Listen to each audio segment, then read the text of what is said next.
Welcome to a Starlight the Clown balloon tutorial. Here's a quick and easy one, the heart shape. Inflate the balloon until there's almost nothing left.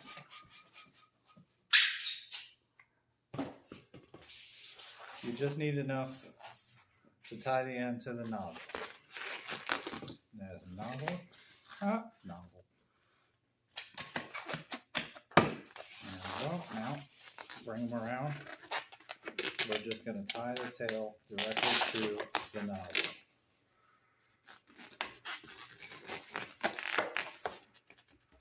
Just like with the other shapes you might have seen me do, you need to tie it twice when you're tying them together. Nice little square knot. Now, starting from the top, but working with an invisible line that goes all the way through, bend it here. Grip it, twist it, bite it, get it like that.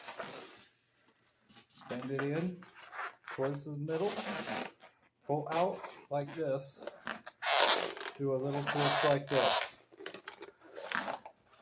What we're doing is we're softening this part of the balloon only so that it moves and yields to our desired shape. Now, with that still grip, start twisting the balloon. Bending the balloon like this. And do the same thing on the top. Don't worry how it contorts. It'll eventually come out like that. And you might have to, if you want it sharper, you might have to grip it here more. Kind of work it a little bit, but there's your heart shape.